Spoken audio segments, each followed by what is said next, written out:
Hello everyone, good evening. मैं हूँ assistant commander doctor Prashant Jagtap and welcome. I welcome all of you. So let me just check whether I am live और not.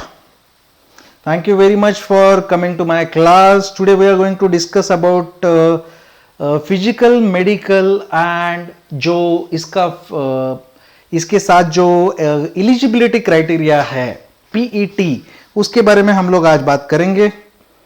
So I welcome all of you. जय हिंद, जय Hind. I welcome all of you to my class. Yes, I am live. So let me start with few things. आज में जो है today I am going to discuss about PET. What is physical examination?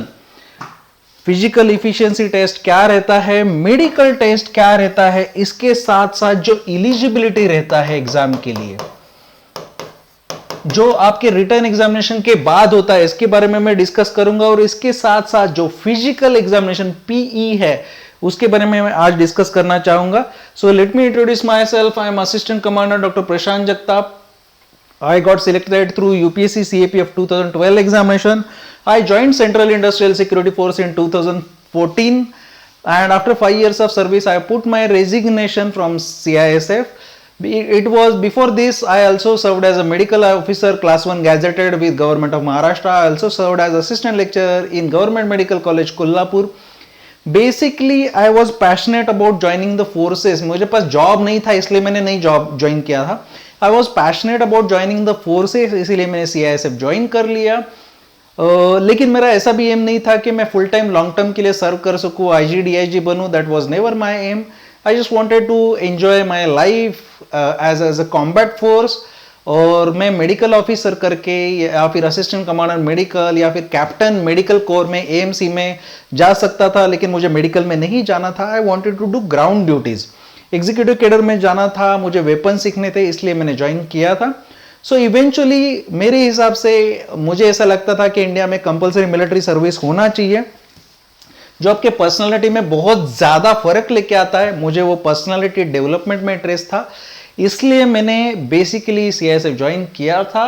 और as ये मेरा अपने Motherland के लिए ट्रिब्यूट था कि मैं I wanted to serve my motherland with certain amount of time. That I have completed. I have put my resignation and my resignation is pending with Ministry of Home Affairs. जैसे accept हो जाएगा I am planning to join Territorial Army, क्योंकि मुझे अभी भी passion है लेकिन मैं फुल टाइम सर्व नहीं करना चाहता. That's why I am planning to join Territorial Army. And as you already know, I have already written 3 books for CAPF Assistant Commandant Examination for McGraw Hill publication. मैं 3 book already लिख चुका हूँ. और इसके साथ साथ दो 3 बुक्स और बेस्ट सेलर्स आप अमेजोन या फ्लिपकार्ट पे उनको ऑर्डर कर सकते हैं प्रशांत जगताप सर्च करके. और and I am also the director of the Pathfinders Academy. I have started my own academy, Pathfinders Academy at Pune and Delhi, specialised academy for CAPF central arm police forces. इसके through last year in 2018 120 selection हो गए. ये जो 109 दिख रहे हैं, These numbers were before reserve list आने के बाद और 11 लोग सिलेक्ट हो गए. So out of total 466 candidates, 120 students were my students, including all India rank 3. और जो पेपर 2 के टॉपर है वो भी मेरे ही स्टूडेंट है. By qualification I am MBBS from government medical college Kolhapur Maharashtra and MA psychology. And previously I also got selected through Maharashtra State PCS examination, but I wasn't interested in a civilian job. And I also served before joining CISF. I served as a medical officer, class 1 gazetted with Government of Maharashtra, and assistant lecturer in Government Medical College in forensic medicine. This is the life of the armed forces. So basically CAPF examination इस साल का जो है 20th of December के लिए होने वाला है. 6 महीना है. और इसका नोटिफिकेशन जो है वैकेंसीज है 18th of August को इसके वैकेंसीज आने वाले हैं. सो इसका जो लाइफ है, this examination is conducted into 3 phases. First phase is return examination. ये जो रिटर्न एग्जामिनेशन है आपका 20 दिसंबर को है. इस बार इसका जो नोटिफिकेशन आने वाला है, इस बार ये आने वाला है 18 अगस्त को. और इसमें अच्छे खासे वैकेंसीज रहने वाले हैं, इसीलिए इस बार अच्छे से प्लान करो, अच्छे से एग्जामिनेशन दे दो, क्योंकि कंपटीशन कम है. ये एग्जामिनेशन 3 फेजेस में लिया जाता है. First phase is return examination. Return examination आपका 450 मार्क्स का है, जिसमें 2 पेपर रहते हैं. दोनों के दोनों पेपर 20 दिसंबर को होने वाला है. पहला पेपर सुबह 10 बजे से 12 बजे तक होगा. दूसरा पेपर दोपहर को 2 बजे से 5 बजे तक होगा. सो पेपर 1 जो ऑब्जेक्टिव है 250 मार्क्स का है, पेपर 2 जो डिस्क्रिप्टिव है, जो मैं अनअकैडमी पे भी पढ़ा रहा हूं, वो डिस्क्रिप्टिव पेपर है, वो 200 मार्क्स का है. So your written examination is of 450 marks total, paper 1 plus paper 2. और इसके बाद 2 महीने बाद लगभग आपका रिजल्ट आएगा. रिजल्ट आने के बाद आपको फेज 2 के लिए रेडी होना है. This phase 2 of CAPFAC examination is physical standards PS, physical efficiency test PET, and medical standard test MST और medical examination. This is the phase 2. Understand it. और ये जब आप क्लियर कर दोगे तो आपको यूपीएससी का इंटरव्यू होगा जो 150 मार्क्स का है. लेकिन ये टेस्ट क्या आप पूछोगे कितने मार्क्स है, ये टेस्ट के कोई मार्क्स नहीं है, इनमें आपको बस क्वालिफाई करना है. लेकिन बहुत सारे कैंडिडेट्स आप जैसे हैं जिनको पता नहीं रहता कि इसमें मैं एलिजिबल हूं कि नहीं, because your eligibility depends on this. क्योंकि वो लेवल तक जाने तक फिर आप मेडिकल में बाहर निकल के कुछ पॉइंट नहीं है. इसलिए आज अभी मैं आपके कोई भी क्वेश्चंस नहीं लेने वाला, अभी मैं आपके कोई भी क्वेश्चंस नहीं लेने वाला. अभी मैं आपके सिर्फ और सिर्फ सबसे पहले मैं इसके ऊपर बात करूंगा, मैं मेरी तरफ से सब कुछ समझाऊंगा. ठीक है, मैं मेरी तरफ से सब कुछ समझाऊंगा, उसके बाद मैं क्वेश्चन लेना शुरू कर दूंगा. ठीक है, सो पहले आपके क्वेश्चंस इंडिविजुअल आने से पहले आई होप मेरे हिसाब से आपके 90% क्वेश्चन जो है मैं धीरे धीरे जो बताते जा रहा हूं उसमें क्लियर हो जाएंगे. ठीक है, I am being a doctor, मैं मेडिकल ऑफिसर भी था, मैं डॉक्टर भी हूं, MBBS हूं. सो आई हैव डिस्टिंक्ट एडवांटेज कि आपके जो मेडिकल रिलेटेड क्वेरी है वो मैं आपके आंसर कर पाऊंगा. सो जब भी आपका रिटन एग्जामिनेशन क्लियर हो जाएगा उसके बाद आपका PET physical efficiency test, PET physical standards और मेडिकल टेस्ट होने वाला है. ये टेस्ट में क्या क्या होता है वो भी मैं आपको बताता हूं. आई hope my voice is clear. Voice में कुछ दिक्कत है ऐसा मुझे नहीं लग रहा. ठीक है, I hope my voice is clear, just no problem. So ये जो एग्जामिनेशन होता है इसके बारे में बताता हूं. Those candidates who are declared qualified in the written examination, जो पेपर 1 और पेपर 2 है. सो आपको सबसे पहले रिटन एग्जामिनेशन क्लियर करना पड़ेगा. वो करने के बाद ही then only you are eligible for PET medical and interview. जो रिटन एग्जामिनेशन करने के बाद आपका physical efficiency test, medical standard test हो जाएगा और फिजिकल स्टैंडर्ड चेक किए जाएंगे. Those candidates who meet the prescribed physical standards will be put through the physical efficiency test. So सबसे पहले आपका कुछ होने वाला है, तो आपका सबसे पहले होने वाला है फिजिकल स्टैंडर्ड टेस्ट. मैं सीक्वेंस भी बताता हूं कैसे होता है उस दिन PET में, कैसे होता है, क्या होता है, सेम डे पे क्या होता है. सो सबसे पहले आपको बुलाया जाएगा अप्रोक्सीमेटली 1:6 प्रोपोर्शन में. अगर 400 पोस्ट है तो लगभग 2400 लोगों को 1:6 प्रोपोर्शन में आपको PET फिजिकल और मेडिकल में बुलाया जाएगा. PET फिजिकल मेडिकल के मार्क्स नहीं है, लेकिन जो भी एलिजिबल हो जाएंगे, जितने भी लोग एलिजिबल हो जाएंगे सबको इंटरव्यू के लिए बुलाया जाएगा. सो सबको सिलेक्ट होने का इक्वल चांस है. और इसका प्रिपरेशन कैसे करना है वो भी मैं बताऊंगा. सो उस दिन, जिस दिन आपको फिजिकल मेडिकल और PET के लिए जिस दिन बुलाया जाता है उस दिन सबसे पहले आपके आई कार्ड और सभी आपका जो हॉल टिकट चेक करके आपको अंदर लिया जाएगा. फिर आपको एक हॉल में बिठाया जाएगा. ये सभी सेंटर्स कोई ना कोई CAPF के सेंटर होंगे. जैसे कि दिल्ली में हो तो छावला कैंप हो सकता है BSF का, ITBP का कैंप हो सकता है, या फिर CISF का कैंप हो सकता है, या CRPF का कैंप हो सकता है. जैसे हैदराबाद में हो तो निशा का हो सकता है, पुणे में हो, महाराष्ट्र के हो तो यहाँ पे आप CRPF का ग्रुप सेंटर है तलेगांव में, वो हो सकता है. अलग अलग कैंप्स है, वहां पे आपको बुलाया जाएगा. आपको बुलाने के बाद आपको एक हॉल में सबसे पहले बिठाया जाएगा और आपको सीक्वेंस के जो उस दिन का सीक्वेंस है वो सीक्वेंस में बुलाया जाएगा. और इसमें एक बोर्ड बैठता है, अंडरस्टैंड इट, इसमें बोर्ड बैठता है ताकि आपके साथ कोई भी पार्सलिटी नहीं हो. तो ये बोर्ड है, इसमें 3 ऑफिसर्स रहेंगे. एक ऑफिसर रहेगा सीनियर कमांडेंट. सीनियर तीनों ऑफिसर्स कमांडेंट लेवल के अलग अलग फोर्सेस के होंगे. तीनों के तीनों ऑफिसर्स कर्नल इक्विवेलेंट रहेंगे और तीनों अलग अलग फोर्सेस के रहेंगे. उसमें से जो सीनियर मोस्ट है वो उनके जो बोर्ड के जो है चेयरमैन रहेंगे, वो डिसाइड करेंगे वहां पे ही आप अपील कर सकते हो। आपको कुछ प्रॉब्लम है तो वहीं पे भी अपील भी कर सकते हो। इसके बाद जब आपको बुलाया जाएगा, सबसे पहले आपका होगा फिजिकल एग्जामिनेशन। सबसे पहले आपका होगा फिजिकल एग्जामिनेशन। फिजिकल स्टैंडर्ड जो है वो चेक करने के बाद ही आपका पीटी हो जाएगा। फिजिकल स्टैंडर्ड्स में क्या क्या करते हैं? बेसिकली फिजिकल स्टैंडर्ड्स में आपका चेक किया जाता है हाइट। हाइट जो है, your height should be for male candidates 165 centimetres, 165 centimetres. 164 होने से प्रॉब्लम हो सकता है, लेकिन अंडरस्टैंड इट, 1 सेंटीमीटर हाइट आप कभी भी बढ़ा सकते हो। आपको 33 वर्टिब्रा है, जोड़ जोड़ के भी हो पकड़ा तो 26 वर्टिब्रा है। 26 वर्टिब्रा के बीच में 26 आपके पास क्या है? इंटरवर्टिब्रल डिस्क है। थोड़ा थोड़ा भी प्रेशर कम कर दिया, आधा मिलीमीटर, तो भी आपका 1 सेंटीमीटर हाइट बढ़ सकता है आराम से। 160 centimetre is equal to 10 millimetre.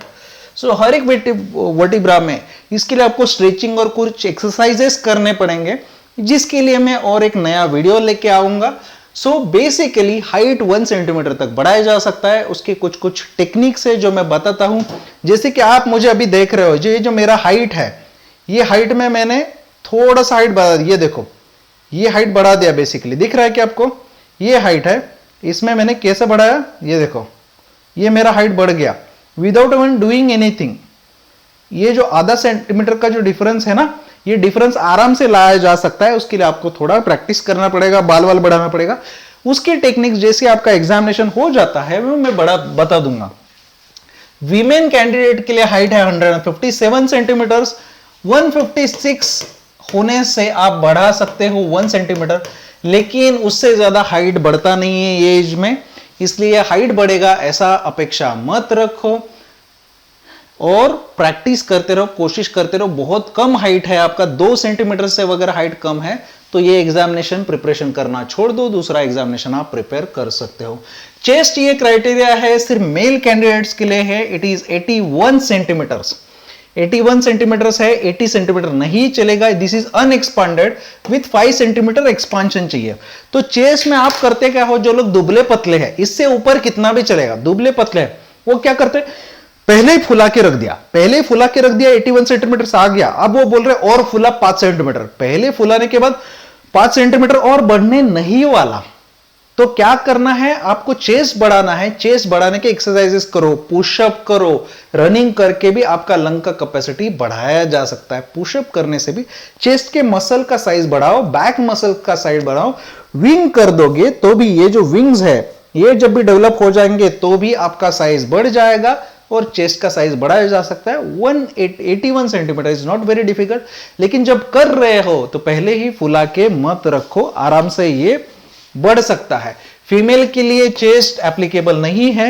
Chest आप गिनते हो, आपको पता नहीं है चेस्ट कहां गिनते हैं। मेल कैंडिडेट्स जो है उन्होंने ध्यान रखना है, आप चेस्ट कहीं पे भी गिनते हो, या तो इधर गिनते हो या इधर गिनते हो, आपको पता नहीं है। The chest is always measured. आपका जो चेस्ट मेजरिंग जो टेप है, मैं आपको एक वायर लेके एग्जांपल दिखाता हूं।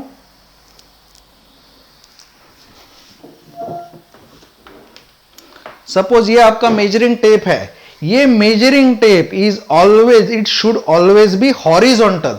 ये कैसे होना चाहिए? ये पैरेलल रहना चाहिए जमीन को, and at the level of nipples, आपके निप्पल्स के लेवल पे ये ऐसा कंप्लीटली हॉरिजॉन्टल रहना चाहिए। ये हो गया हॉरिजॉन्टल, लगभग ऐसा रहेगा तो ही पीछे से आगे से वही लेवल पे आपका चेस्ट चेक किया जा सकता है, वहीं पे मैक्सिमम एक्सपांशन रहता है। फिर आपका जो वेट है, आपका वेट 50 केजी से ज्यादा चाहिए और 46 केजी से ज्यादा चाहिए, ठीक है ना। चेस्ट 81 सेंटीमीटर से ज्यादा चाहिए। इससे कम वेट है तो आपको वेट बढ़ाना पड़ेगा, लेकिन बहुत ज्यादा कितना वेट चाहिए आपका, उसका चार्ट दिया है यूपीसी की वेबसाइट में। लास्ट ईयर का नोटिफिकेशन देख लो, आपके एज के हिसाब से और हाइट के हिसाब से आपका वजन दिया हुआ है, वो रेंज में चाहिए।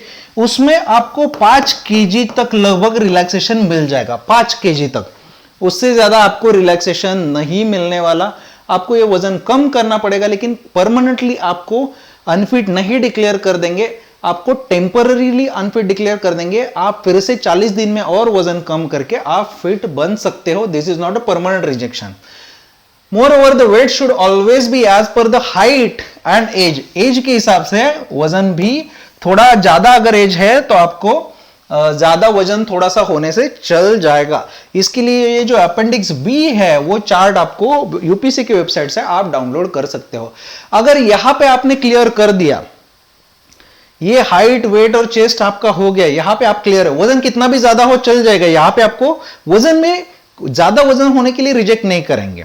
यहां पे क्लियर कर दिया तो कोई दिक्कत नहीं। अगर आपका कम वजन है वो टाइम पे बहुत ज्यादा 2-4 लीटर पानी पी के और कुछ भी करके वजन ज्यादा दिखा सकते हो, 1-2 किलो बढ़ा सकते हैं। बाद में वॉशरूम जाके आपका वजन कम हो जाएगा।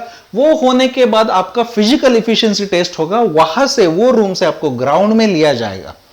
वो रूम से आपको ग्राउंड में लिया जाएगा। और ग्राउंड में मेल्स के लिए और फीमेल्स के लिए अलग अलग क्राइटेरिया है फिजिकल का। इसमें सबसे पहले आपका 100 मीटर का रेस करवाया जाएगा। 100 मीटर का बहुत आसान है, इतना कॉम्प्लिकेटेड नहीं है। 2 महीने की प्रैक्टिस में आराम से होता है। मेल कैंडिडेट के लिए 16 सेकंड में, फीमेल कैंडिडेट के लिए 18 सेकंड में अलग अलग दौड़ाया जाएगा, टेंशन मत लो। उसके बाद आफ्टर 2 to 5 मिनट्स, उसी के बाद इमीडिएटली एक ग्रुप, दूसरा ग्रुप 800 मीटर्स रेस के लिए चला जाएगा। आपको ज्यादा टाइम नहीं मिलता है, इसलिए प्रैक्टिस करना बहुत जरूरी है। अभी नहीं किया तो भी एग्जाम के बाद 20 दिसंबर के बाद प्रैक्टिस के लिए लग जाओ, 2 महीने में ये हो जाता है। 800 मीटर्स करना है, वो 3 मिनट्स एंड 45 सेकंड्स में करना है। एक्स्ट्राऑर्डिनरीली डिफिकल्ट नहीं है, हो सकता है। और फीमेल कैंडिडेट के लिए 4 मिनट्स 45 सेकंड्स के लिए करना है।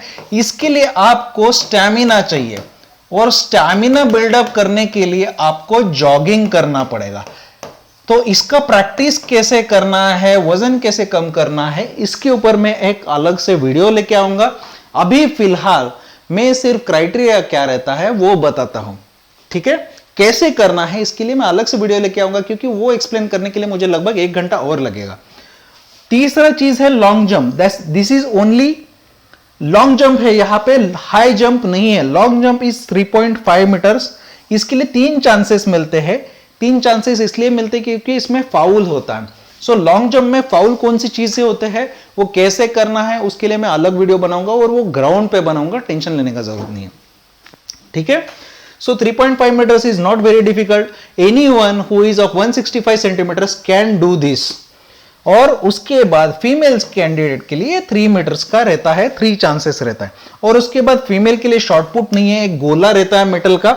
मेल कैंडिडेट के लिए 4.5 मीटर्स, ये गोला दूर फेंकना है। 4.5 मीटर्स ये आराम से चला जाता है, ऐसे फेंका तो भी चला जाता है, लेकिन उसकी कुछ टेक्निक है।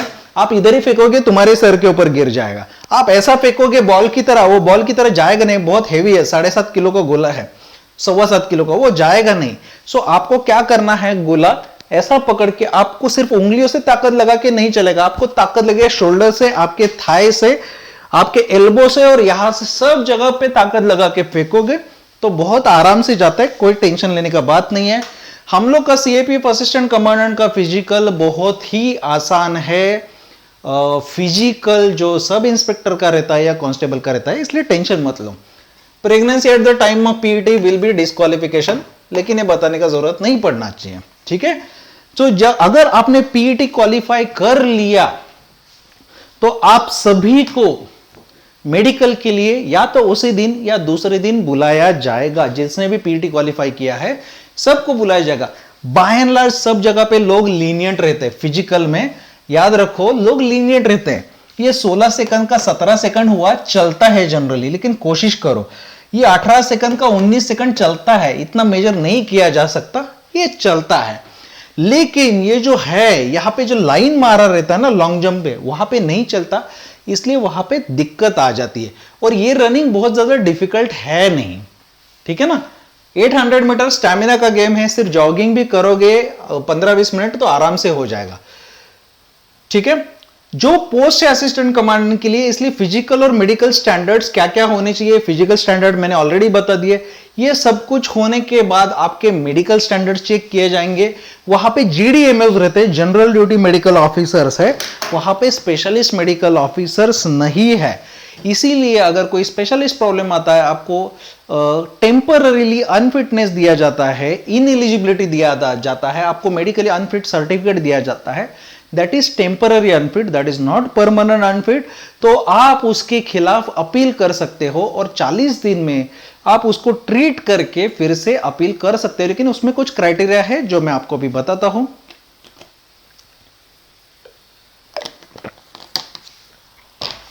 सबसे पहले बताता हूं आईसाइट के बारे में, चश्मे का नंबर।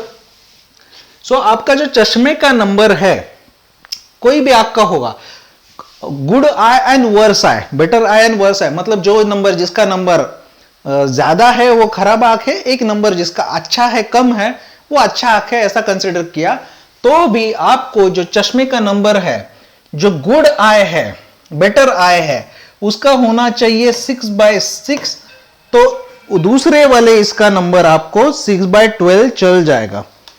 दूसरे वाले का नंबर 6/12 चल जाएगा। 6/12 और 6/6 क्या रहता है, जो नॉर्मल आदमी को 6 मीटर के बाद, लेकिन वो भी कैसे करेक्टेड, मतलब चश्मा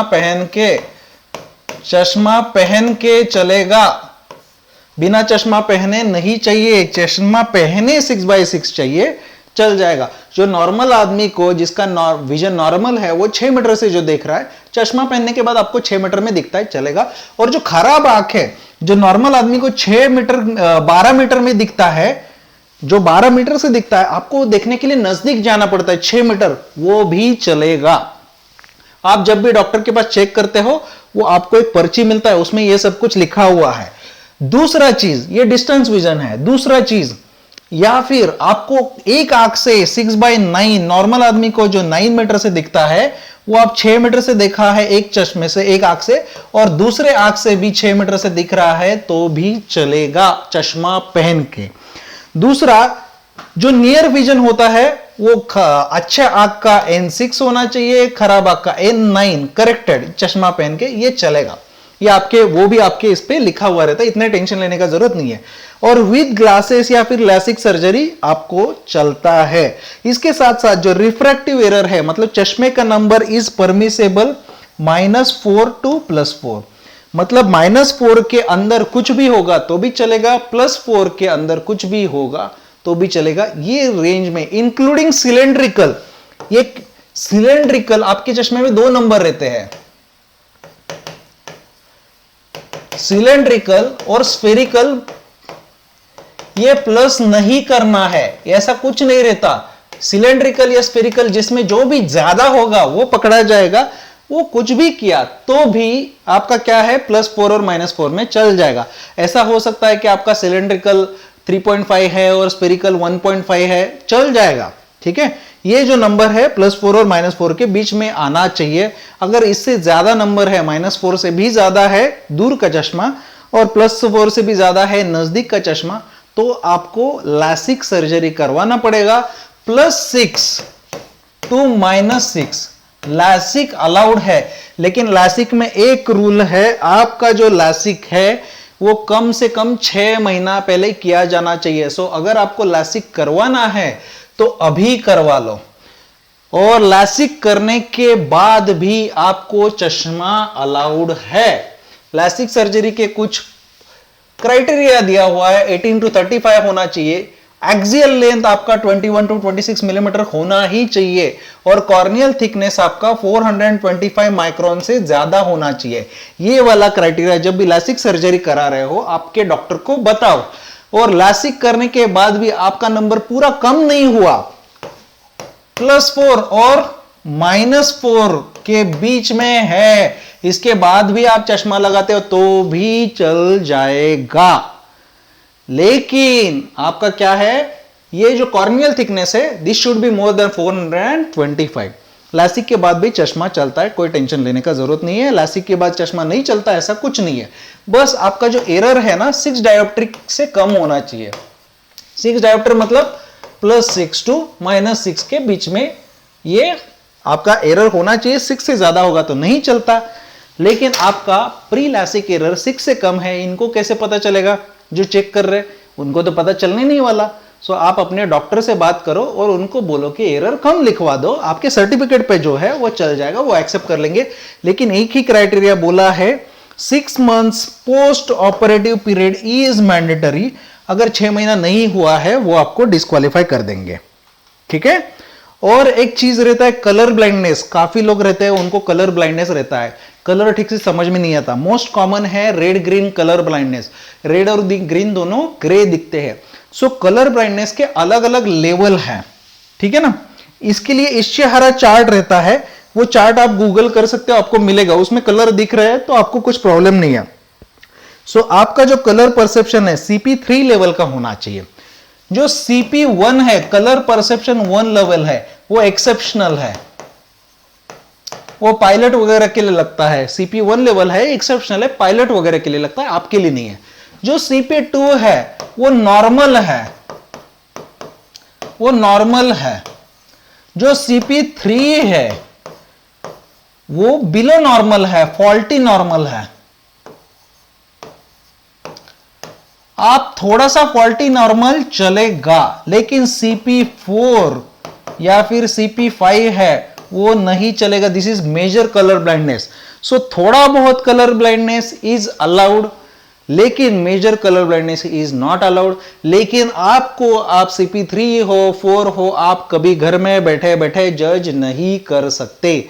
इसीलिए आपको लगता है कि आपको कलर ब्लाइंडनेस है, आप अपने डॉक्टर से बात करके, स्पेशली गवर्नमेंट हॉस्पिटल में जाके जहां पे ये टेस्ट फ्री में होगा, उनसे एक बार ये कंफर्म करा लीजिए, आपका डाउट सभी के सभी क्लियर हो जाएगा। अगर आप CP3 तक है, CP2 है, CP1 है, 1 2 3 सब कुछ चलेगा, CP4 और CP5 चलेगा नहीं। आप डॉक्टर से एक बार कंफर्म करा लीजिए। आई होप कि ये क्लियर हो जाएगा। कैरिंग एंगल है, कैरिंग एंगल का भी बहुत ज्यादा डाउट रहता है। इसको बोलते हैं, ये जो हाथ है यहां पे और ये जो एंगल है इसको बोलते हैं कैरिंग एंगल। तो ये कैरिंग एंगल जो है ना, आज तक पहली चीज, आज तक यूपीएससी ने और CAPF में किसी को कैरिंग एंगल के लिए रिजेक्ट नहीं किया, ठीक है। लास्ट ईयर बहुत लोगों को टेम्पररी बाहर निकाला था, बाकी सभी लोगों को लेकिन री मेडिकल में अलाउ कर दिया। सो कैरिंग एंगल का जो रिक्वायरमेंट है वो मेल कैंडिडेट के लिए 15 डिग्री है और फीमेल कैंडिडेट के लिए 20 डिग्री, मतलब उससे कम होना चाहिए। मतलब आपका हाथ ऐसा है, ये और ये एंगल, ये जो एंगल है ये 15 डिग्री से कम होना चाहिए, ये माइनस में भी नहीं होना चाहिए, 15 डिग्री से कम होना चाहिए फीमेल के लिए। फीमेल के हाथ थोड़े से बाहर रहते हैं, 20 डिग्री तक होना चाहिए। लेकिन ये अभी तक इस साल तो 25 डिग्री तक अलाउ किया था, होपफुली आपको भी अलाउ कर देंगे, इसलिए आपको इतना टेंशन लेने का, कैरिंग एंगल का, एल्बो का जरूरत नहीं है। Don't worry about it. Year के बारे में बात करें, इसका एक वीडियो फोटो भी दिखाऊंगा। ईयर के बारे में बात करें, candidate should not have any degree of deafness, आपको बहरापन नहीं होना चाहिए या परसिस्टेंट कान से कोई डिस्चार्ज है ऐसा नहीं होना चाहिए। अगर आपने सर्जरी कराया होगा तो चल जाएगा, सर्जरी कराया होगा तो चल जाएगा। And candidate should not have any other condition, congenital मतलब जन्म से या फिर बाद में हुआ, लाइक एट्रेशिया नहीं होना चाहिए, एक्सोस्टॉसिस नहीं होना चाहिए।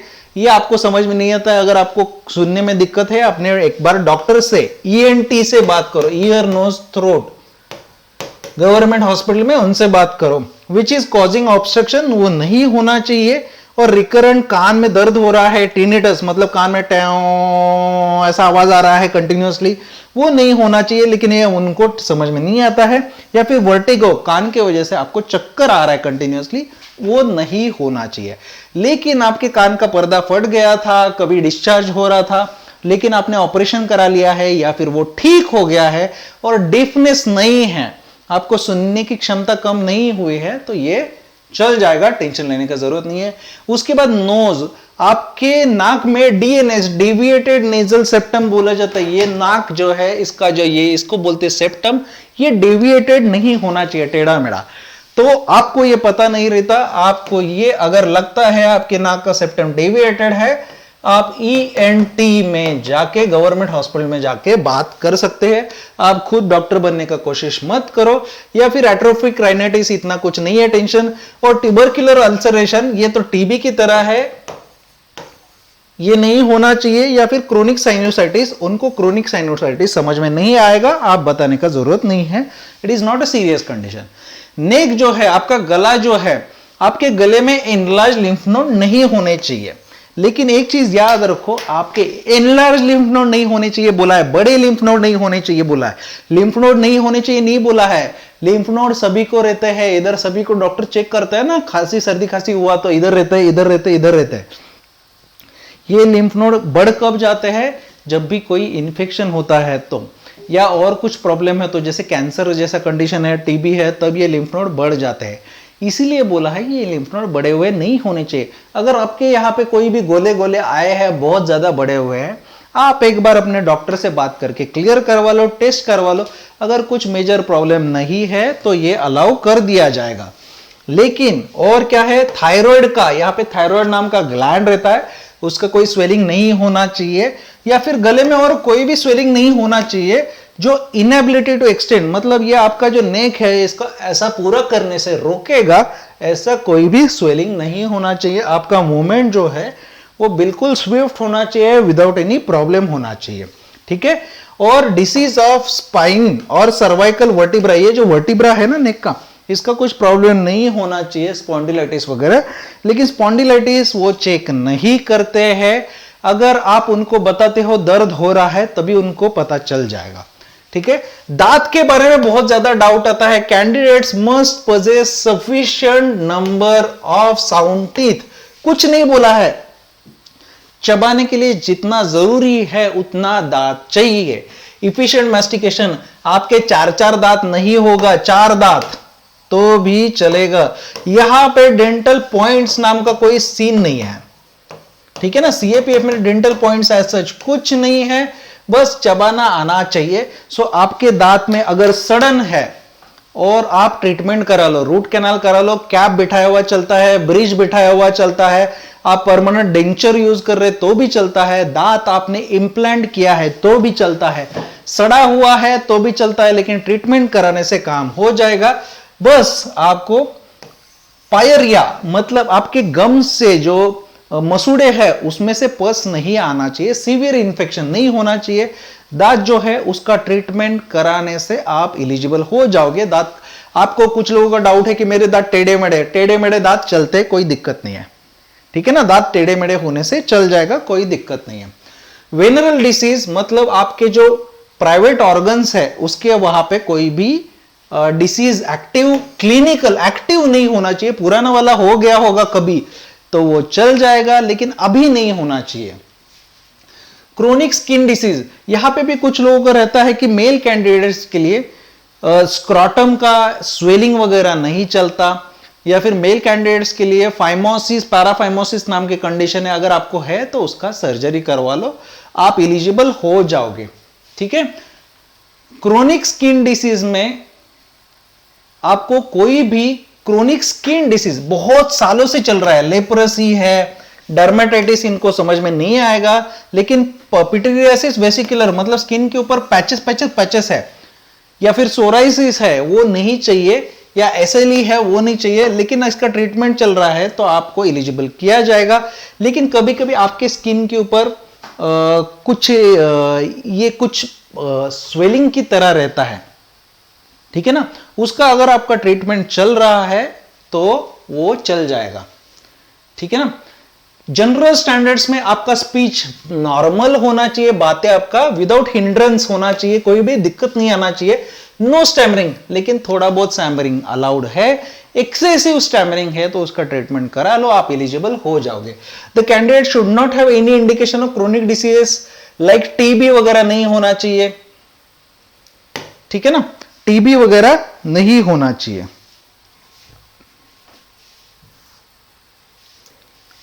कोई भी टीबी वगैरह नहीं होना चाहिए।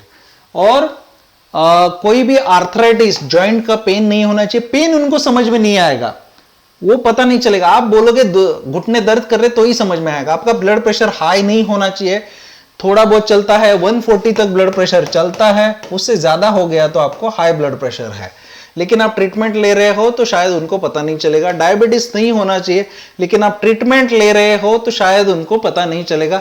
अस्थमा होना नहीं चाहिए, लेकिन आप ट्रीटमेंट ले रहे हो उनको पता शायद नहीं चलेगा। हार्ट डिसीजेस है तो उनको पता चल सकता है अगर आपको ब्रीथलेसनेस कंटिन्यूअसली हो रहा है तो। Candidate should not have perceptible and visible glandular swelling, body में कहीं पे भी ग्लैंड का स्वेलिंग नहीं होना चाहिए। चेस्ट जो है आपका शुड बी वेल फॉर्म और कोई एबनॉर्मेलिटी नहीं होना चाहिए। जैसे फ्लैट चेस्ट है, कुछ लोगों का फ्लैट चेस्ट रहता है, या फिर पिजन चेस्ट है, कुछ लोगों का चेस्ट है ना ऐसे सामने ऐसे आ जाता है, वो नहीं होना चाहिए। और रिकेटी रोजरी, रिकेट हो गया है, ऐसा नहीं होना चाहिए। और कोई भी हार्ट और लंग शुड बी साउंड, बहुत बड़ा हार्ट है ऐसा नहीं होना चाहिए। हाथ और पैर ठीक ठाक बने हुए होने चाहिए, हाथ और पैर आपके ठीक ठाक बने हुए होने चाहिए और फुल्ली डेवलप होना चाहिए। And there should be perfect motion, सभी जॉइंट में ये जो कर रहे हो सब जगह पे परफेक्ट मोशन होना चाहिए, कोई दिक्कत नहीं रहना चाहिए। You should not have any mall old और माल यूनाइटेड फ्रैक्चर्स बोला है, फ्रैक्चर नहीं चाहिए नहीं बोला, फ्रैक्चर होने से भी चल जाएगा। हाथ पैर टूटा हुआ कुछ भी है, कोई भी हड्डी टूटा हुआ है चल जाएगा, लेकिन वो ठीक से जुड़ा हुआ होना चाहिए। पुराने वाले ऑपरेशन हो गए, जैसे अपेंडिक्स का ऑपरेशन हो गया, टॉन्सिल्स का ऑपरेशन हो गया, नाक का ऑपरेशन हो गया, और कोई पेट का ऑपरेशन हो गया है, और कोई पाइल्स है या फिर फिशर है, भगिंदर वगैरह, इसका ऑपरेशन हो गया, ट्रीटमेंट हो गया है तो चल जाएगा। आप बहुत बार बोलते हो सर ये चलेगा कि नहीं, वो चलेगा कि नहीं, अरे फॉल्टी पीस किसको चाहिए। सो तुम्हारे बीच में अगर कुछ प्रॉब्लम है ट्रीटमेंट करा लो, ट्रीटमेंट करने से आप एलिजिबल हो जाओगे, ट्रीटमेंट नहीं करोगे तो नहीं हो जाओगे। जैसे कि गायनेकोमास्टिया, गायनेकोमास्टिया मतलब कुछ मेल कैंडिडेट्स के जो चेस्ट है वो फीमेल के बूब्स की तरह हो जाता है, ठीक है ना, फीमेल चेस्ट की तरह हो जाता है, तो ट्रीटमेंट करा लो, सिंपल ट्रीटमेंट रहता है उसका, ट्रीटमेंट कराने से आप एलिजिबल हो जाओगे, इतना बड़ा कोई मेजर प्रॉब्लम है नहीं। They should be free and perfect movement of all the joints. उसके बाद you should not have any congenital mall formation, बचपन से कुछ कंजेनाइटल माल फॉर्मेशन नहीं होने चाहिए। और आपको लासिक सर्जरी का मैंने बता दिया 6 महीने कंप्लीट होना ही चाहिए। And should not bear traces of, पुराना वाला एक्यूट या क्रोनिक भी डिसीज है ना कोई भी, वो नहीं होना चाहिए। जैसे टीबी है, लेप्रोसी है, पता नहीं चलेगा उनको, लेकिन अगर बहुत ठीक हो गया तो। और candidate should have no disease of the genito urinary tract, आपके जो प्राइवेट ऑर्गन्स है या जेनेटो यूरिनरी ट्रैक्ट का कोई भी किडनी वगैरह का डिसीज नहीं होना चाहिए। Candidate should have no inguinal और स्क्रॉटल स्वेलिंग, आपके स्क्रॉटम में मेल कैंडिडेट्स के लिए कोई भी स्वेलिंग नहीं होना चाहिए, या फिर कोई भी हार्निया नहीं होना चाहिए, या कोई भी हार्निया नहीं होना चाहिए, ठीक है। Only for the male candidates both testis, आपको दोनों के दोनों टेस्टिकल्स आपके स्क्रोटम में होने चाहिए, नॉर्मल साइज के होने चाहिए। लेकिन आप जिसको नॉर्मल साइज बोलते हो, अंडरस्टैंड इट, जैसे मेरा राइट साइड का ये बाइसेप है, ये लेफ्ट साइड का बाइसेप है, ये दोनों एक साइज के कभी भी नहीं रहते। राइट थाई है, लेफ्ट थाई है, ये दोनों एक साइज के कभी नहीं रहते। ये आपको डिफरेंस समझ में आ जाएगा। उसी तरह राइट साइड का टेस्टिकल और लेफ्ट साइड का टेस्टिकल एक साइज के नहीं रहते। Right testicle is slightly bigger and slightly higher, left testicle is slightly smaller and slightly lower, एक दूसरे को टकराए नहीं करके वो रहता है। इसलिए उसका साइज का टेंशन लेने का जरूरत नहीं है, नॉर्मल साइज का होना चाहिए, इक्वल साइज का नहीं बोला है। The candidate must not have knock knee, ये नॉक नी क्या रहता है मैं आपको बताता हूं, फ्लैट फुट क्या रहता है बताता हूं, और वेरिकोज वेन्स, वेरिकोज वेन्स का ट्रीटमेंट कर लिया तो शायद आपको चल सकता है। लेकिन नॉक नी जिसको आप बोलते हो, यहां पे मैं दिख नहीं रहा हूं, रुको मैं चेयर लेके दिखाता हूं आपको।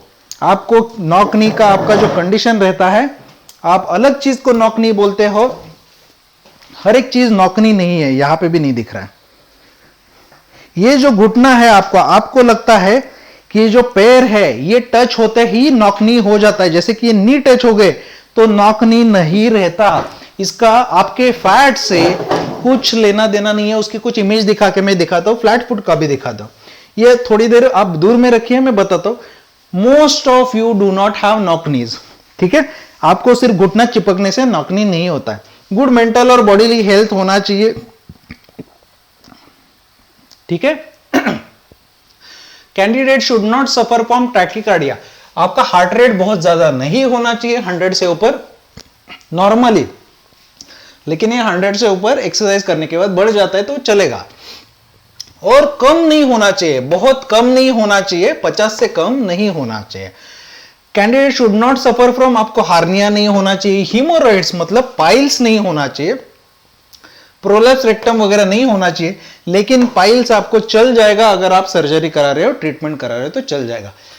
As long as tattoo is considered, यहां पे है क्या, नहीं, मैं इमेज दिखाता हूं आपको कि ये क्या रहता है। As long as tattoo is considered, हमारे यहां पे जो राइट हैंड है, राइट हैंड का ये जो पार्ट है, this is a saluting hand, इससे आप सभी को, आपके सीनियर्स को और नेशनल हमारा जो फ्लैग है, तिरंगा है, उसको सैल्यूट करोगे। सो ये पार्ट में कोई भी, ये राइट हैंड में कोई भी टैटू छोटा भी सही नहीं चलेगा, आपको निकलवाना पड़ेगा, निकलवाने से आप एलिजिबल हो जाओगे। लेफ्ट हैंड में छोटा टैटू चल जाएगा, ठीक है, बाकी बॉडी पार्ट में छोटा टैटू होने से चल जाएगा, लेकिन ये राइट हैंड में फोर आर्म में टैटू नहीं होना चाहिए, इतना ही रूल है। देखिए इसका साइज जो ओरिजिनल पार्ट है उससे 1/4 से ज्यादा नहीं होना चाहिए। एवरेज वेट कैलकुलेट करने के लिए हाइट का उसका एक टेबल दिया है, 0.71 kg फॉर 1 सेंटीमीटर इतना रहना चाहिए, ठीक है ना, 0.71, ठीक है। अगर आपको इंक्रीज और decrease in the height may be added और सब्सट्रैक्टेड रिस्पेक्टिवली, ठीक है। तो ये जो हाइट का ये टेबल आपको एनेक्सर में दिया हुआ है, ये वेबसाइट में यूपीसी के मिल जाएगा। हम लोग का नया बैच शुरू हो रहा है, उसके बारे में भी मैं बताता हूं।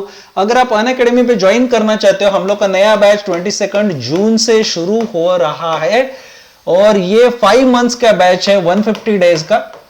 इसमें पेपर 1, पेपर 2 टेस्ट सीरीज सब कुछ आपका कवर हो जाएगा। और अगर आप इसमें ज्वाइन होना चाहते हो, आप ये प्रशांत YT10 ये रेफरल कोड यूज कर सकते हो, इससे आपको 10% ऑफ मिल जाएगा।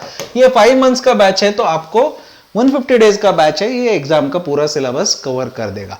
अगर आपको कुछ भी डाउट है या मेरे जो फ्री नोट्स वाले ग्रुप में ज्वाइन होना है, टेलीग्राम है, व्हाट्सएप है, तो आप ये नंबर पे या फिर आपके कुछ भी डाउट है मेडिकल फिजिकल से रिलेटेड, ये नंबर पे कॉल कर सकते हो या ये नंबर पे आप व्हाट्सएप करने से आपको मेरे टेलीग्राम और व्हाट्सएप ग्रुप में ज्वाइन करवा दिया जाएगा, 9867321800। और ये जो बैच है 22 जून से शुरू है, जिसमें पेपर 1 और पेपर 2 अनअकैडमी पे लाइव सिखाया जाएगा, ठीक है। अभी मैं आपको इमेजेस दिखाता हूं, this is the life in CAPF में हुई है। अभी आपको मैं इमेजेस दिखाता हूं,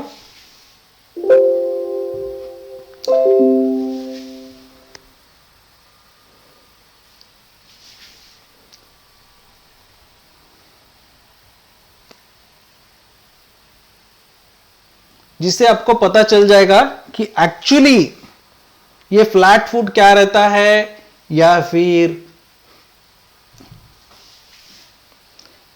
ये जो इमेज आप देख रहे हो, understand it, this is normal, this is normal. यहां पे घुटना चिपका हुआ है, ये घुटना लगभग चिपका हुआ है, ये पैर यहां पे चिपका हुआ है, थाई चिपका हुआ है, दिस इज नॉर्मल। दूसरा चीज, यहां पे भी सब कुछ चिपका हुआ, घुटना चिपकने से आप एबनॉर्मल नहीं होते हो। देखो आपका घुटना चिपक गया, लेकिन यहां पे गैप आने से आपको नॉकनी बोला जाता है, ताकि दौड़ते वक्त प्रॉब्लम आएगा।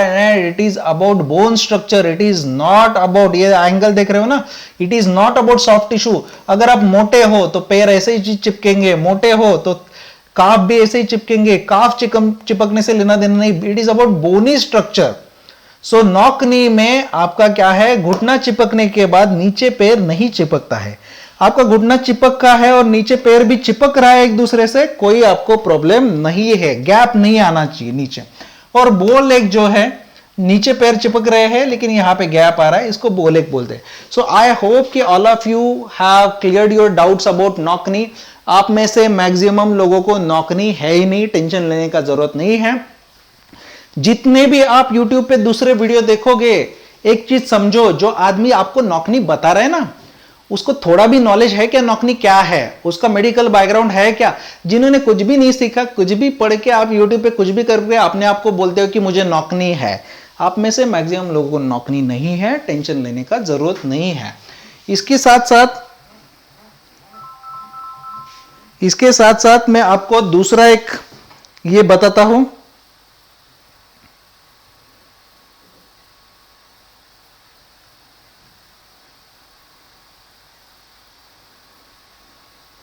इसके साथ साथ ये हो गया नौकनी,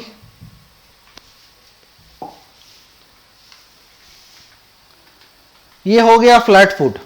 आपको जो लगता है फ्लैट फुट में क्या है, ये आर्च डेवलप नहीं रहता, ये जो आर्च है ना ये डेवलप नहीं रहता, इसलिए ये नॉर्मल फुट है। ये आर्च ऐसा डेवलप होने से आपका पैर का जो प्रिंट है ना ऐसा आ जाएगा, लेकिन जब आपका फुट फ्लैट रहता है तो आपके पैर का प्रिंट ऐसा आना शुरू होता है। ठीक है, तो ये फ्लैट फुट है। फ्लैट फुट का और एक इमेज आपको दिखाता हूं। ये देखो, ये नॉर्मल फुट जो है यहां पे ऐसे आर्च डेवलप हो जाता है, एंगल रहता है, और जो फ्लैट फुट है ये बिल्कुल फ्लैट रहता है। ठीक है, and it is not about soft tissue, it is about bony structure. ये बोनी स्ट्रक्चर फ्लैट नहीं होने से काम चल जाएगा। ठीक है, ये नौकनी का और एक इमेज है। This is again normal. ये देखो घुटना चिपक रहा है, घुटना चिपक रहा है, फिर भी ये नॉर्मल है। ठीक है, नॉकनीज में घुटना चिपक रहा है, पैर के बीच में गैप है तो ही नॉकनी है। ये भी नॉकनी है, घुटना चिपक रहा है, पैर के बीच में नॉक एंगल गैप आ रहा है, और ये बोनी है, ये बोर्डनेस है। ठीक है, ये बोर्डनेस है। ओके, सो ये जो मेरा नया बैच आ रहा है उसके बारे में मैं थोड़ा बताता हूं। जो हम लोग का जो नया बैच है 150 डेज का,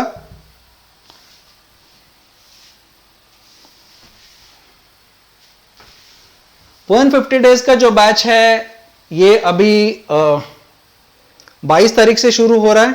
this batch we are starting from 22 of जून।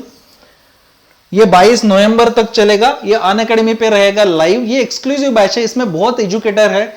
मैं इसमें पेपर 2 ले रहा हूं, पल्लवी ओझा मैम इंग्लिश ले रही है, विशाल कुमार सर पॉलिटी ले रहे, इकोनॉमिक करमवीर सिंह सर ले रहे, साइंस संजय कुमार सर ले रहे हैं जो IMA पास आउट है, he was commissioned officer Indian army. Geography Shri Prateek sir ले रहे हैं, maths reasoning Sandeep Kumar sir ले रहे हैं, current affairs Divya Gupta ma'am ले रही है जो असिस्टेंट कमांडेंट थी CRPF में। ठीक है, ये प्लस अनअकैडमी प्लस के ऊपर रहेगा। ये जो टीचर्स है उनका इंफॉर्मेशन है, सभी के सभी टीचर्स अच्छे और एक्सपीरियंस्ड हैं। ठीक है ना, he is former Indian army professional. ठीक है, इसका जो प्राइसिंग है ये 5 महीने का कोर्स है। आप चाहिए तो 6 महीने का सब्सक्रिप्शन ले सकते हो। आपको CDS, AFCAT, CAPF ये कैटेगरी के लिए सब्सक्रिप्शन लेना है, CDS, AFCAT, CAPF के लिए सब्सक्रिप्शन लेना है। 6 महीने के लिए लेते हो तो 7200 पड़ेगा। इसमें भी 10% ऑफ हो जाएगा। आपको रेफरल कोड यूज करना है प्रशांत YT10, PRASHANTYT10। इसको यूज करने से आपको 10% और ऑफ मिल जाएगा। ठीक है, लेकिन अगर आपके पास ज्यादा अटेम्प्ट है तो मैं सजेस्ट करूंगा 24 मंथ्स का ले लो, क्योंकि 12 महीने का लेने से अगले साल जून 2021 में खत्म हो जाएगा और आपका एग्जामिनेशन जून 2021 तक खत्म नहीं होगा। सो लेना है तो या तो 6 महीने का ले लो, नहीं तो लॉजिक नहीं बनता, नहीं तो 24 मंथ्स का ले लो। इसमें क्या है, आपको दोनों साल के एग्जाम क्लियर हो जाएंगे, अगला वाला अटेम्प्ट भी क्लियर हो जाएगा। रेफरल कोड यूज करने से आपको इसमें भी 10% ऑफ हो जाएगा। ठीक है ना, ये सब कुछ ऑलरेडी सिलेबस वगैरह हम लोग डिस्कस कर चुके हैं। This is my referral code. और अगर कुछ भी डाउट है तो आप ये नंबर पे कॉल कर सकते हो, कभी भी ये नंबर पे आप कभी भी कॉल करके हमारे ग्रुप में ज्वाइन हो सकते हो, जहां पे हम लोग फ्री क्लासेस भी लेते हैं और जहां पे मैं फ्री स्टडी मटेरियल भी देता हूं, करंट अफेयर्स का मटेरियल भी फ्री देता हूं, इंपॉर्टेंट आर्टिकल्स भेजता हूं, इंपॉर्टेंट लिंक शेयर करता हूं, इंपॉर्टेंट इमेजेस शेयर करता हूं, और करंट अफेयर्स से लेके हम लोग पेपर भी पाथफाइंडर्स एकेडमी के, जहां से 120 सिलेक्शन से लास्ट ईयर, ये सभी चीजें आपके साथ शेयर करते हैं। नाउ अभी मैं आपके जो, अगर इसके बाद भी आपके कुछ डाउट बचे हैं तो मैं डाउट लेता हूं आपके कुछ डाउट है तो पूछो। स्किन ड्राई रहती है तो चल जाएगा, नो प्रॉब्लम। आपकी स्किन अगर ड्राई है तो चल जाएगा, नो प्रॉब्लम। स्किन ड्राई होने से कुछ प्रॉब्लम नहीं है, ठीक है। अभी मैं आपके डाउट्स ले रहा हूं, स्किन ड्राई होने से कोई प्रॉब्लम नहीं है। इंग्लिश ग्रामर का पाल एंड सूरी या फिर रेन एंड मार्टिन, उसमें से कोई भी चलेगा। हेयर फॉल का प्रॉब्लम है, उसका कोई दिक्कत नहीं है, मेडिकल में कोई प्रॉब्लम नहीं आएगा। गायनेकोमस्टिया है, एंडोक्राइनोलॉजिस्ट नहीं रहेगा तो भी चलेगा, कोई भी फिजिशियन को दिखाओ अगर तुम्हें लगता है तो, और ये बाद में भी ट्रीट किया जा सकता है। ग्रेजुएशन मई 2021 में है तो दिसंबर में एग्जाम दे तो दो, अगर आपका इंटरव्यू से पहले रिजल्ट आ जाता है तो एलिजिबल हो जाओगे। स्पेशल क्लासेस आपके ट्यूसडे से शुरू है 23 से, जनरल साइंस के स्पेशल क्लासेस जो फ्री क्लासेस है वो 23 से शुरू है, और जो आपके पेपर 2 के भी special classes understand it Unacademy platform के ऊपर पिछले 2 महीने में मैं 60 के आसपास फ्री क्लासेस ले चुका हूं। आपको ज्वाइन करना है तो ये नंबर पे आप मैसेज कर दो। मेरा जो व्हाट्सएप ग्रुप है, टेलीग्राम ग्रुप है, उसमें आपको सभी के सभी क्लासेस का लिंक मिल जाएगा। नॉकनी है तो थोड़ा बहुत क्योर हो सकता है, बहुत ज्यादा नहीं हो सकता, उसके लिए अलग से वीडियो बना दूंगा। अपेंडिक्स का सर्जरी चल जाता है, कोई दिक्कत नहीं, नो प्रॉब्लम। डेंटल प्रॉब्लम चल जाता है ना, बताया ना मैंने, चल जाता है, यहां पे इतना कुछ प्रॉब्लम नहीं है। हिल के लिए देखो, हिली एरिया का सर्टिफिकेट नहीं चलता, अगर हो सकता है तो देखो, लेकिन जनरली एक्सेप्ट नहीं करते हैं। यहां पे अनमैरिड मैरिड कोई भी लेना देना नहीं है। सीएपीएफ में मैरिड कैंडिडेट अप्लाई कर सकते हैं, मेल हो फीमेल हो, कोई डिफरेंस नहीं है। सिंग दांत है, चल जाएगा अभिषेक। आंख में प्रॉब्लम है, क्या प्रॉब्लम है उसके ऊपर डिपेंडेंट है, मैंने बता दिया। अगर आपको मतलब आपकी आंखें, एक आंख एक साइड में, दूसरी आंख दूसरी साइड में, सर्जरी करवा लो, आप एलिजिबल हो जाओगे, ऑपरेशन करवा लो। 2 fingers in legs are rare short, बहुत ज्यादा शॉर्ट है। एक बार मुझे इमेज भेज दो, ये नंबर पे भेज दो, देखते हैं। न्यू बैच कल शो हो जाएगा, कल लाइव हो जाएगा न्यू बैच। फॉर्म वापस आ गया है, फॉर्म 18 अगस्त को आएगा, एग्जामिनेशन दिसंबर में है। हैंड में लंप का प्रॉब्लम है, जो आपके हाथ में पैर में जो लंप आते हैं ना, उसको बोलते हैं फैट के लंप्स, उसको क्या बोलते हैं, लाइपोमास बोलते हैं।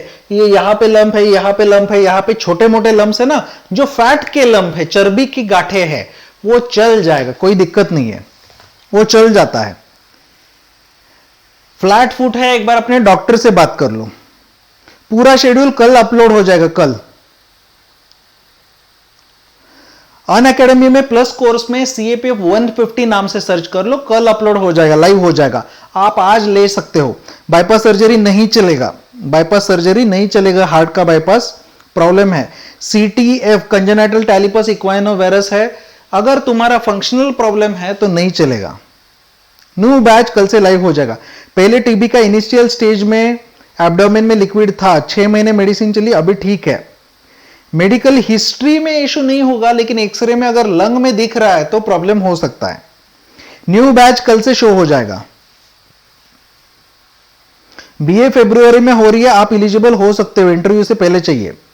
थोड़ा बहुत डिफनेस है, थोड़ा सा चल जाएगा, बहुत नहीं चलेगा। वेट इश्यूज, वेट अगर ज्यादा है कम कर लो ना, मैंने बताया ना 5 किलो तक चल जाएगा, एक बार वो शेड्यूल देख लो।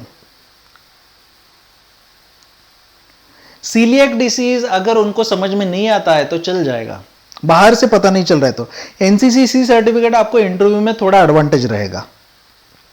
नॉकनी का सर्जरी चलेगा, लेकिन नॉकनी का सर्जरी करने का जरूरत नहीं है, उसके कुछ टेक्निक्स है, वो मैं बताता हूं आपको, बाद में दूसरा वीडियो बनाता हूं। एक्स सर्विसमैन, एक्स सीआरपीएफ है, उसके कोई बेनिफिट्स नहीं है। एक्स आर्मी पर्सनल है तो बेनिफिट हो सकता है। पेपर 2 के लिए फ्री क्लासेस कंप्लीटली सफिशिएंट नहीं हो सकता, क्योंकि अंडरस्टैंड इट, जो फ्री क्लासेस है तीतर बीतर रहती है, रैंडमली ऑर्गेनाइज रहती है, आपको एक जगह पे मिलता नहीं है, आपको शेड्यूल नहीं आता, आपको पता नहीं चलता, आप मिस कर देते हो। एंड मोस्ट इंपॉर्टेंटली, मैंने सेम कंटेंट फ्री क्लासेस में और पेड क्लासेस में पढ़ाया। फ्री क्लासेस में टाइम पास करने वाले नॉन सिंसियर लोग सबसे ज्यादा रहते हैं, सिंसियर लोग सभी के सभी पेड क्लासेस में। सो अगर आप सिंसियर हो और फ्री क्लासेस करना चाहते हो तो भी कोई दिक्कत नहीं है। आप अगर स्मार्ट हो, हार्ड वर्किंग हो तो हो सकता है, कोई दिक्कत नहीं है। स्पेरिकल 3.5, सिलेंड्रिकल 1.25 चल जाएगा गुरविंदर। दिसंबर में एग्जाम अपियर कर सकते हैं, यस लास्ट ईयर में हो तो। माइल्ड अस्थमा उनको समझ में नहीं आएगा, चल जाएगा, वहां पे सिर्फ आपके चेस्ट में से व्हीजिंग साउंड्स नहीं आना चाहिए। इसमें जो इंग्लिश ग्रामर आता है सिर्फ 25 मार्क्स का है, इसलिए इंग्लिश ग्रामर का ज्यादा टेंशन लेने का जरूरत नहीं है, सिर्फ और सिर्फ 25 मार्क्स का है। बीए डिस्टेंस कोर्स किया है, रेगुलर नहीं किया तो भी चल जाएगा, कोई दिक्कत नहीं है। वेनरल डिसीजेस आपको चेक करने का भी जरूरत नहीं है, एक बार डॉक्टर को दिखा लो आपको डाउट है तो। आपके प्राइवेट ऑर्गन्स पे कोई प्रॉब्लम है नहीं तो नहीं होगा। एसएससी सीपीओ का फिजिकल डेट मुझे नहीं पता। बीए डिस्टेंस कोर्स है, चल जाएगा, कोई भी डिग्री आपने डिस्टेंस से किया है तो भी चल जाएगा, नो प्रॉब्लम, ठीक है ना, डिस्टेंस से डिग्री किया तो भी चल जाएगा। ग्रामर 10वीं के लेवल का है, 10वीं से भी छोटे लेवल का है। Active voice, passive voice, direct, indirect, prepositions, articles ये पूछा जाता है। स्मोकिंग से एक्सरे में कोई इफेक्ट नहीं पड़ता, इतना टेंशन मत लो, चल जाता है। Yes, doing self study you can get all India rank 1. Yes, अमन तुम्हें एज रिलैक्सेशन मिल जाएगा, आप रेलवे एम्प्लॉय हो, रेलवे रेगुलर एम्प्लॉय को एज रिलैक्सेशन मिल जाता है। इस बार विंटर में एग्जामिनेशन होगा, यस। 4 इयर्स बैक H1N1 मतलब स्वाइन फ्लू हुआ था, कोई दिक्कत नहीं है, कोई प्रॉब्लम नहीं, स्मोकिंग से कोई इफेक्ट नहीं होता है। हाइट 164 है, मैं कुछ टेक्निक्स बताऊंगा उसको फॉलो करो, स्ट्रेचिंग वगैरह करने से 1 सेंटीमीटर हाइट बढ़ सकता है। कंजेनाइटल टैलिपर फुट है तो सुदीन प्रॉब्लम आ सकता है, डॉक्टर से बात करो एक बार। डोपिंग टेस्ट वगैरह कोई करता नहीं है इधर। फ्री क्लासेस के लिए मेरे जनरल क्लासेस, जनरल साइंस की वीडियो सफिशिएंट है साइंस के लिए। ग्रेजुएशन के मार्क कुछ भी मैटर नहीं करते।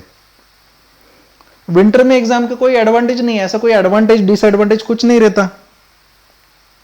सुधीर मरदाया मैंने कंजेनाइटल टैलिपर फुट है तो प्रॉब्लम आ सकता है, एक बार अपने डॉक्टर से बात करो। फाइमोसिस एक ऐसा कंडीशन है जिसमें आपके जो पेनिस रहता है उसका स्किन पीछे नहीं ले सकते, ठीक है ना, पीछे नहीं ले सकते, पीनस के ऊपर का स्किन पीछे नहीं ले सकते, जिसको प्रीप्यूस बोलते हैं, उसको फाइमोसिस बोलते हैं। पैराफाइमोसिस में आगे नहीं ले जा सकते, एक बार डॉक्टर से बात करो अगर आपको लगता है तो। पाम में स्वेट होता है, नॉर्मल है, चल जाएगा, बहुत ज्यादा नहीं होगा तो चल जाएगा। एनसीईआरटी की एडवांस बुक्स, एनसीईआरटी को फॉलो करो।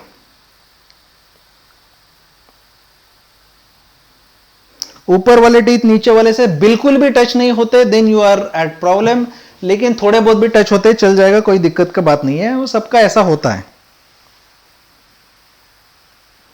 सीएपीएफ का जीएस पढ़ने से सीडीएस और एफकेट दोनों के दोनों एग्जाम आराम से क्लियर हो जाएंगे। सीएपीएफ का जीएस पढ़ने से सीडीएस का आराम से क्लियर हो जाएगा। पाम में स्वेट होता है, इतना टेंशन लेने का जरूरत नहीं है, सीएपीएफ में चलता है, सीडीएस में प्रॉब्लम आ सकता है, सीएपीएफ में तो चलता है, आर्मी में इतना टेंशन नहीं है।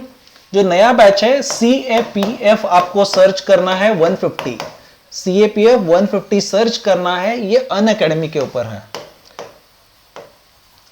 और जो मेरे ऑफलाइन बैचेस है पुणे और दिल्ली में, ये मोस्ट प्रोबेबली अगस्त या सितंबर में शुरू हो जाएगा। आपको कोई भी बैच के बारे में कोई भी डाउट हो तो ये नंबर पे आप कॉल कर सकते हो। अनअकैडमी पे कोई भी बैच आप ज्वाइन कर रहे हो प्लस वाला, पेड वाला, तो प्रशांत वाईटी 10 रेफरल कोड यूज करो, आपको 10% ऑफ हो जाएगा।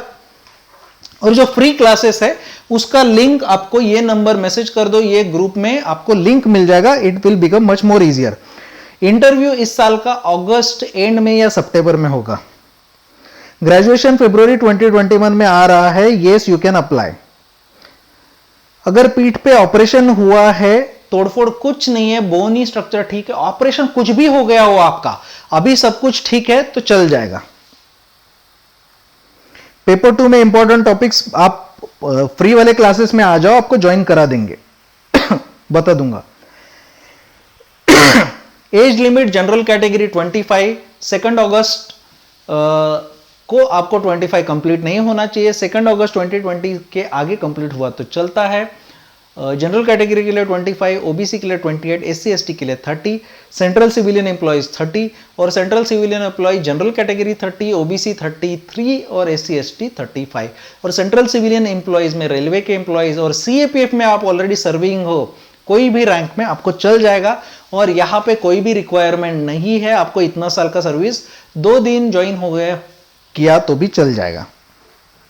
सिलेंड्रिकल नंबर ऐड नहीं होता, सिलेंड्रिकल चश्मे का जो नंबर है सिलेंड्रिकल स्फेरिकल एक दूसरे में ऐड नहीं होता है। एनसीईआरटी लाइन बाय लाइन पढ़ना, यस। एक टीथ खराब हो गया, कोई दिक्कत नहीं है, दांत सबके खराब होते, मेरे भी है। रिटर्न एग्जामिनेशन में सेफ स्कोर आपका होना चाहिए 240, पेपर 1 और पेपर 2 मिला के minimum 240, that is safe score. English grammar skip क्यों कर रहे हो? 25 मार्क है, आसान है यार, 10वीं के लेवल का ग्रामर, इतना क्या टेंशन लेना, उसमें से 10 मार्क तो ऐसे ही आ जाएंगे। सीएपीएफ 150 वाले बैच में सिर्फ और सिर्फ सीएपीएफ का स्टडी होगा जो 20 दिसंबर को एग्जामिनेशन होने वाला है। लेकिन आपने सब्सक्रिप्शन लेने से आपको सीडीएस में ज्वाइन होना है। जो अनअकैडमी में दूसरा बैच शुरू हो जाएगा ना सीडीएस के लिए, आप उसमें भी ज्वाइन हो सकते हो, आपको अलग से पेमेंट करना नहीं है। सो आपने 2 साल का सब्सक्रिप्शन ले लिया तो अगले 2 साल के लिए सीएपीएफ, सीडीएस, एफकैट जो भी नए बैचेस आने वाले, करंट अफेयर के बैचेस आने वाले, टेस्ट सीरीज आने वाला है, आपको अलग से कुछ भी पेमेंट करना नहीं है। जो बैचेस हो गए वो भी आप फिर से देख सकते हो, वीडियो डाउनलोड कर सकते हो, नोट्स भी आपको इसमें फ्री मिलते हैं, और जो नए बैचेस आने वाले उसमें भी ज्वाइन कर सकते हो। जियोग्राफी में माजिद हुसैन चलेगा, लेकिन माजिद हुसैन नहीं पढ़ा तो भी चलेगा, माजिद हुसैन ज्यादा है। न्यू बैच आपका 22 से शुरू हो रहा है, परसों से 22 जनवरी 22 जून से न्यू बैच शुरू हो रहा है। सीएपीएफ 150 नाम है उसका। पेपर 2 मैं ही लूंगा, टेंशन मत लो, paper 2 is my responsibility. No no, it is not general, tough for general to qualify, ऐसा किसने बोला? अभी लास्ट ईयर में आपको बताता हूं, जनरल का कट ऑफ है कितना है 280, फाइनल कट ऑफ है जनरल का 280 और ओबीसी का फाइनल कट ऑफ है 277, 3 मार्क का डिफरेंस है। क्या जनरल और ओबीसी में इतना डिफरेंस करके लेके आओगे? कोई डिफरेंस नहीं है। माइनर स्पॉन्डिलाइटिस चल जाएगा, पता नहीं चलेगा। हाइपर हाइड्रोलाइसिस, अगर हाथ में बहुत ज्यादा पसीना आता है, थोड़ा बहुत चल जाता है, सीएपीएफ में चलता है, आर्मी में नहीं चलता। फ्री क्लासेस आप ये नंबर पे ग्रुप में ज्वाइन हो जाओ, ट्यूसडे से शुरू हो जाएंगे, उसमें ज्वाइन कर लो ट्यूसडे से। My academy's name in Delhi is Pathfinders Academy, PATHFINDERS, Pathfinders Academy, GTB Nagar में है, पुणे में और दिल्ली में है। हाइट 164 है, देखो मैंने बताया हाइट 164 है, थोड़ा सा एफर्ट लेके ये देखो, ये हाइट बढ़ाया जा सकता है उनको बिना पता चले, लेकिन उसके लिए आपको प्रैक्टिस करना पड़ेगा। उसके लिए मैं बताता हूं, उसके लिए मैं अलग से वीडियो लेके आऊंगा, ठीक है। प्राइवेट पार्ट्स का नहीं समझ में आ रहा है, एक बार डॉक्टर को दिखा लो, इतना टेंशन मत लो। दांत निकल गया चल जाएगा, दांत नहीं होगा, 2-3 दांत नहीं होंगे तो भी चल जाएगा। पाथफाइंडर ज्वाइन करना, ये नंबर पे कॉल करो, हर्षवर्धन, ये नंबर पे कॉल कर दो, 6 मंथ्स में पॉसिबल है। ये नंबर पे कॉल करो, ये नंबर पे कॉल नहीं लगा तो 7420831018, ये दोनों में से कोई भी एक नंबर पे कॉल करो, एक में नहीं लगा तो दूसरे पे कॉल कर सकते हो, ठीक है। पाइल्स ग्रेड 1 है, अरे ट्रीटमेंट करा लो ना, रिजेक्ट होने का क्या है, ट्रीटमेंट करा लो, नहीं रिजेक्ट हो जाओगे। सीबीआई में डिप्यूटेशन में जा सकते हो, ACP equivalent, assistant commissioner of police, you will be in ACP CBI, assistant commissioner CBI. Hearing test, एक बार ईएनटी सर्जन को दिखा लो, हीयरिंग टेस्ट में यहां पे आपका एक ट्यूनिंग फोर्क रखते हैं और सुनाई आ रहा है कि नहीं वो पूछते हैं। Bowed legs are allowed, yes bowed legs allowed है, सीबीआई में अच्छा लाइफ है। स्पर्मेटोसील हो गया है, सिलेक्शन हो सकता है, इतना टेंशन नहीं है, स्पर्मेटोसील हो गया, ट्रीटमेंट करा लो, कोई भी प्रॉब्लम है ट्रीटमेंट करा लो। गायने को मस्ट है, अगर आपको प्रॉब्लम है तो एक बार डॉक्टर को दिखा लो, सीवियर नहीं होना चाहिए, नॉर्मल चल जाएगा, थोड़ा बहुत सबको रहता है। हार्ट फिटनेस के लिए रनिंग करते रहो, जॉगिंग करते रहो। ट्रेनिंग करते टाइम माइनर स्पॉन्डिलाइटिस की वजह से इतना प्रॉब्लम नहीं होता, मेजर होगा तो प्रॉब्लम हो सकता है। हाइपर हाइड्रोलाइसिस का इतना टेंशन मत लो, हाइपर हाइड्रोलाइसिस चल जाता है यार, सीएपीएफ में चल जाता है, इतना टेंशन नहीं है। हेलो भरत, अनअकैडमी में फ्री पेपर 2 के क्लासेस बाय एंड लार्ज आप सिंसियरली करोगे तो सफिशिएंट है, आपको ऑलरेडी पता है, सिर्फ आप प्रैक्टिस कर रहे हो तो सफिशिएंट है। अदरवाइज आपको डेडिकेटेड करना पड़ेगा। मैं ये नहीं बोल रहा दोनों बैचेस में मैं सिमिलर पढ़ा था, सेम नहीं पढ़ा था, लेकिन जो पेड बैच है उसका क्लास रहता है 1.5 घंटे का, और ये 1.5 घंटे के क्लास में 90 मिनट के क्लास में 80 मिनट्स पढ़ाई चलता है, 80 मिनट्स। जो एक्सक्यूज मी, जो फ्री क्लासेस रहते हैं, ये फ्री क्लासेस रहता है 60 मिनट्स का, और उसमें सिर्फ 30 मिनट पढ़ाई होता है, बाकी सभी जगह पे नॉन सिंसियर कैंडिडेट रहता है, टाइम पास करते रहते हैं। It's your choice. Final selection हो गया तो फाइनल ज्वाइनिंग अप्रोक्सीमेटली 3-4 महीने में शुरू हो जाएगा। सीएपीएफ में मुझे पिस्टल मिला था, ग्लॉक भी मिलता है, वो तुम्हारे लेने के ऊपर है ना, जो अवेलेबल है कोई भी ले लो, तुम्हारा मर्जी, तुम्हारा कोथ है, मिलना क्या है, कोई दिक्कत नहीं है। हाइट और वेट का जो चार्ट है उसको एक बार चेक कर लो। चेस्ट सर्जरी पहले हुआ है, अगर सीरियस कुछ नहीं है, अभी प्रॉब्लम नहीं है तो चल जाएगा। लासिक सर्जरी अलाउड है, हार्निया ट्रीटमेंट करा लो, चल जाएगा। चेस्ट सर्जरी हुआ है, अभी कुछ मेजर प्रॉब्लम नहीं है, चल जाएगा। डॉक्यूमेंट आपको चेक जो दिखाना है, डॉक्यूमेंट शुरुआत सबसे पहले दिखाना है पीईटी के टाइम पे, और सबसे लास्ट में फाइनली डॉक्यूमेंट आपके पास होना चाहिए। पीईटी के टाइम पे कुछ डॉक्यूमेंट नहीं रहने से भी चल जाएगा, आपको इंटरव्यू के टाइम पे सभी डॉक्यूमेंट चाहिए। उसका प्रेफरेंस जो है, आपको कौन से फोर्स में जाना है, DAF डिटेल एप्लीकेशन फॉर्म रहता है। जिस दिन आपका रिटन एग्जामिनेशन का रिजल्ट आएगा उसके बाद आपको एक फिर से फॉर्म भरना है, उसको DAF बोलते, तब बताना है। पाथफाइंडर और अनअकैडमी सभी सेम नहीं है, सभी टीचर सेम नहीं है, मैं सेम हूं। अनअकैडमी की अपनी फैकल्टी है, दिल्ली में अलग है, पुणे में अलग है। दिल्ली और पुणे में जनरली पाथफाइंडर्स एकेडमी में जो पढ़ाते हैं लास्ट ईयर सिलेक्टेड कैंडिडेट्स हैं, 2018 में जो सिलेक्टेड लोग हैं जनरली वो लोग पढ़ाते हैं पाथफाइंडर्स एकेडमी में। ठीक है, चलो फिर अभी 1 घंटे से ज्यादा हो गया, बाद में फिर से मिलते हैं। अगर कोई भी डाउट है तो ये दोनों में से कोई भी एक नंबर पे आप कॉल कर लो, ये नंबर पे व्हाट्सएप करने से आपका काम हो जाएगा, आपको हमारे ग्रुप में ज्वाइन कर दिया जाएगा। 22 जून परसों से नया बैच शुरू हो रहा है, उसके बाद ये बैच है 150 डेज का, 5 महीने का। इसके बाद एक नया बैच और एक शुरू हो रहा है 13 जुलाई को, 13 जुलाई को जो हो रहा है वो 4 मंथ्स का बैच है, और 3 अगस्त को एक बैच शुरू हो रहा है, वो 3 मंथ्स का बैच है, 3 मंथ्स का। ये तीनों बैचेस में पेपर 1 और पेपर 2 दोनों शुरू हो रहा है। आपको ज्वाइन करना है, आप इसमें से कभी भी ज्वाइन कर सकते हो। Use the referral code Prashant YT10 to get 10% off. और जो फ्री वाले क्लासेस है 23 जून से शुरू हो रहे हैं, आपको फ्री वाले क्लासेस में आना है तो ये नंबर पे व्हाट्सएप कर दो, आपको ग्रुप में ऐड कर दिया जाएगा, और ग्रुप में आपको इसका नोटिफिकेशन और लिंक मिल जाएगा। ठीक है guys, thank you very much, Jai Hind, bye bye, take care, ख्याल रखिएगा अपना, बाय, जय हिंद।